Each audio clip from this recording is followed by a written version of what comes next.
In 1490, the most important city in the world could be crossed on foot in 40 minutes. Florence was not the largest city in Europe, not the wealthiest, not the most powerful, but in that single decade, more things were being created that the world would never forget than anywhere else on Earth. The dome of Santa Maria del Fiore had been finished 54 years earlier. It rose above every rooftop, visible from the hills 20 miles away. Filippo Brunelleschi built it without scaffolding, without precedent, over 16 years. By 1490, no one in Florence had ever known a sky without it. The streets smelled of wood smoke, roasting meat, animal hide, and underneath all of it, a mineral trace, persistent and faint. Marble dust, from the workshops on the upper floors of every district, drifting down all day like snow that never fully melts.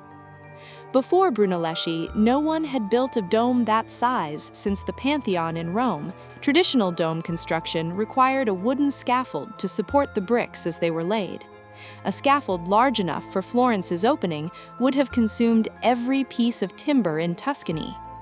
Brunelleschi proposed to build without one.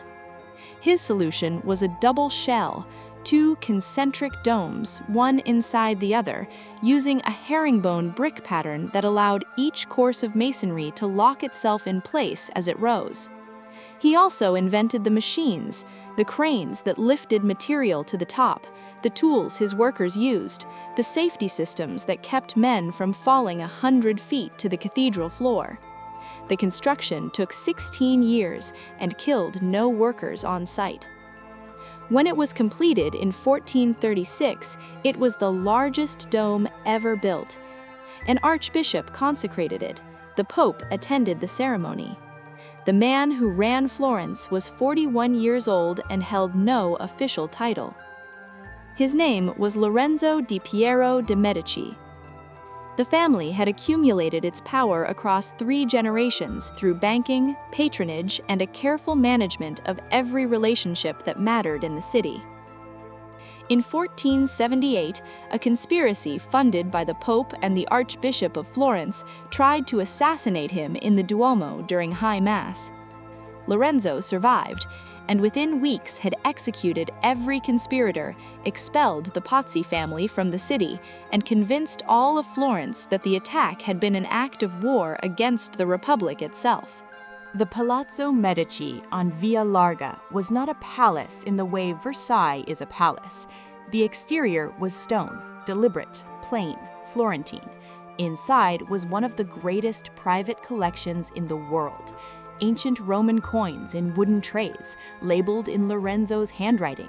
Greek manuscripts so old the vellum had turned the color of bone. Texts that had not existed in Western Europe for over 1,000 years, until his grandfather paid a scholar to translate them. Cameos carved during the Roman Empire, small enough to hold in a closed fist. In the courtyard, a bronze David, made by Donatello in 1440. The head is bowed over the severed head at its feet. One hand rests on the sword. The weight is on one hip. The palazzo was not a treasury. It was the most interesting room in Italy. Before the art, there was the bank. The Medici began as merchants. They understood, a century before anyone else, that the real power in Europe was not in armies, but in debt. Lend money to the Pope. Lend money to the King of England. Lend money to the Duke of Milan. When everyone owes you something, you don't need soldiers. At its peak, the Medici Bank had branches in Florence, Rome, Venice, Milan, Geneva, Lyon, Bruges, and London. This was not standard practice in the 15th century. This was a revolution in how money moved. By 1490, the bank was contracting. Lorenzo was a better politician than banker. Some of his father's English loans had never been repaid. The outlying branches were closing. But the broader Florentine economy did not slow. The wool trade, the original engine of the city, processed millions of florins a year. The Arte della Lana, the wool guild, was the most powerful institution in Florence after the Medici themselves. On the Ponte Vecchio, money changers set up their tables before dawn. The prices of a dozen currencies were argued and settled before the church bells rang the first hour. Art in Florence was not made by inspired individuals working alone, it was manufactured. The bottega, the workshop, was the basic unit of production. The rhythm was commercial. Commission arrives, materials sourced, work begins, deadline met. The materials were extraordinary. Ultramarine blue was ground from lapis lazuli imported from Afghanistan. It cost more per gram than gold. Egg tempera set within minutes and lasted centuries. Every morning, apprentices mixed the day's pigments by hand. Ghirlandaio's bottega on Via dei Servi employed 12 painters simultaneously. Altarpieces, frescoes, portraits, manuscripts, everything. A boy of 15 named Michelangelo had been apprenticed there for 1 year. He would leave before the year was out. The Florentine workshop was where philosophy met commerce and became an object that would survive both. Sandro Botticelli was 45 years old and the most celebrated painter in Florence. The Birth of Venus had been completed 5 years earlier, so had Primavera. Both hung in the Villa di Castello outside the city, where most Florentines would never see them, but everyone knew what they were. The Venus was painted on canvas rather than wood, unusual for the period. The figure's face was recognizable to anyone in Florence's social circles. It was Simonetta Vespucci. She had been the beloved of Lorenzo's brother Giuliano. She died of tuberculosis in 1476 at 22 years old. Botticelli painted her face for the rest of his life. He was not the most gifted painter to have trained in Florence. That was the man who left. Leonardo da Vinci trained in Verrocchio's workshop until he was 26, then moved to Milan in 1482. He was 38 now, working for Ludovico Sforza. No one in Florence had seen his recent paintings. Florentines who had known him spoke of his drawings the way people speak of something they can't explain. The work still being produced in Florence was extraordinary, but there was a particular kind of silence where Leonardo had been. In the hills above Florence, at a villa called Careggi, a group of men met regularly to argue about whether Plato was secretly a Christian. The Platonic Academy of Florence had no buildings, no enrollment, no official existence. It was a conversation that had been running since 1462, when Lorenzo's grandfather gave the philosopher Marsilio Ficino a house and enough money to translate Plato into Latin. Before Ficino, the complete works of Plato had not been available in Western Europe for over 1,000 years. Ficino was 67 in 1490. He had spent his entire adult life translating Plato, Plotinus, Hermes Trismegistus, the Greek Neoplatonists. Beauty is not decoration. Beauty is the presence of God. To see something truly beautiful is to briefly see through the material world into the divine order beneath it. This idea did not stay in the villa. When Botticelli painted Venus rising from the sea, he was making a philosophical argument. When Lorenzo commissioned a garden of ancient sculptures for young men to study, he was making a philosophical argument. In Florence in 1490, the line between painting and philosophy had dissolved. Marble arrived in Florence by river. It came from the quarries at Carrara, 40 miles north, loaded on flat barges on the Arno, unloaded at the docks near the city gates. The quarrymen marked each block with a code. The sculptors who received them marked them differently, small cuts and lines, the first indication of the forms already imagined inside. Verrocchio's workshop worked in bronze as readily as marble. The lost wax process required a wax model, a clay mold, a furnace, and exact pour. The Garden of Sculptures on Via Larga was where Lorenzo sent the young men he noticed. Ancient pieces brought from Rome, torsos without heads, fragments of relief, complete figures missing only their arms, placed among hedges and stone paths. Young men came to draw from them. Not enrolled, not formally taught.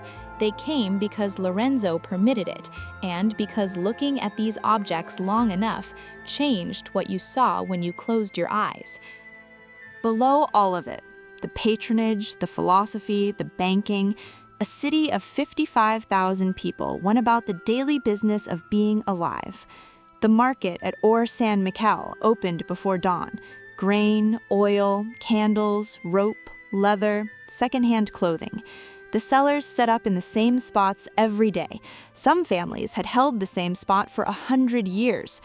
The Arno divided the city into two halves that had always regarded each other with a certain wariness. Oltrarno, across the river, was the artisan quarter. Tanners, dyers, woodworkers, potters. The river near the tanneries had a particular smell on warm afternoons.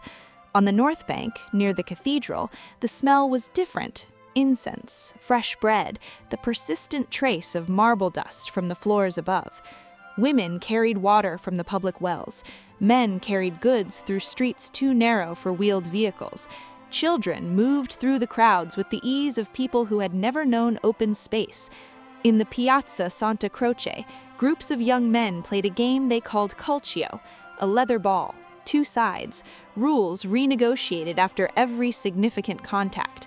It drew crowds on feast days and on ordinary afternoons. It occasionally drew blood. Florence was not a peaceful city. It was a city in the middle of being the best version of itself. Two great churches stood at opposite ends of the city and represented different arguments about God. Santa Croce was Franciscan.